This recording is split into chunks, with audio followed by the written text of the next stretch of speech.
a tidal wave of corporate wealth.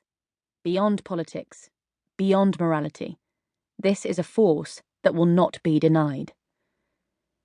The existence of an all-powerful capitalist inner circle dedicated to its own secret agenda has long been an accepted fact amongst conspiracy theorists. But then many of the same people believe that the Apollo moon landings were staged and that humanity is under the control of shape-shifting aliens. The 12 are happy to have the very idea of their existence dismissed by rational folk as a paranoid fantasy. As the poet Charles Baudelaire wrote, the greatest trick the devil ever played was convincing the world that he did not exist. The morning passes in discussion, and lunch, antipasti, lake trout, chilled bottles of Vernaccia, fresh figs and apricots, is served on the terrace. After lunch, the 12 pour themselves coffee, contemplate the breeze-ruffled expanse of the lake, and pace the garden.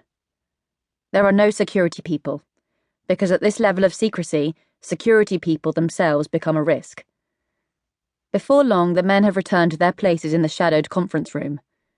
The day's agenda is simply headed, Europe. The first speaker, a grave, dark-suited figure, was until his official retirement a year ago the Secretary-General of Interpol. He looks around him. This morning, gentlemen, we discussed Europe's political and economic future. We talked, in particular, about the flow of capital and how this can best be controlled. This afternoon, I want to speak to you about a different economy.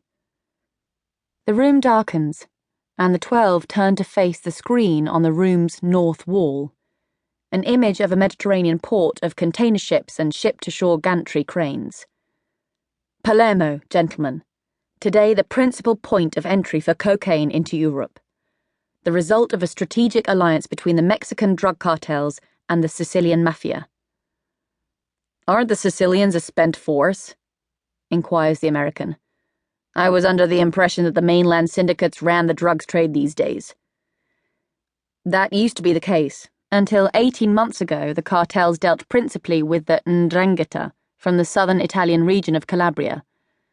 But in recent months a war has broken out between the Calabrians and a resurgent Sicilian clan, the Greci. A face appears on the screen, the features austere, the dark eyes coldly watchful, the mouth a steel trap. Salvatore Greco has dedicated his life to resurrecting the influence of his family, which lost its place in the Cosa Nostra power structure in the 1990s, following the murder of Salvatore's father by a member of the rival Matteo family. A quarter of a century later, Salvatore has hunted down and killed all of the surviving Mattei. The Greci and their associates the Mazzini are the richest, most powerful, and most feared of the Sicilian clans. Salvatore is known to have personally murdered at least 60 people and to have ordered the deaths of hundreds more. Today, at 55 years of age, his hold over Palermo and its drugs trade is absolute. His criminal enterprises worldwide turn over some $20 to $30 billion. Gentlemen, he's practically one of us. A faint ripple of amusement, or something approximating to it, runs around the room. The problem with Salvatore Greco is not his predilection for torture and murder, the former Interpol Security General continues. When mafiosi kill mafiosi, it's like a self-cleaning oven. But recently he has started ordering the assassination of members of the establishment. To date, his tally is 2 judges and 4 senior magistrates, all killed by car bombs, and an investigative journalist who was gunned down last month outside her apartment. The journalist was pregnant at the time of her death.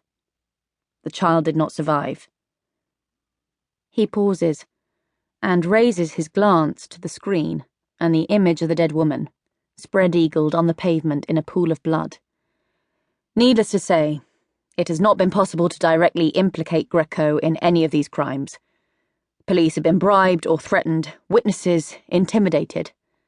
The code of silence, or omerta, prevails. The man is, to all intents and purposes, untouchable. A month ago, I sent an intermediary to arrange a meeting with him.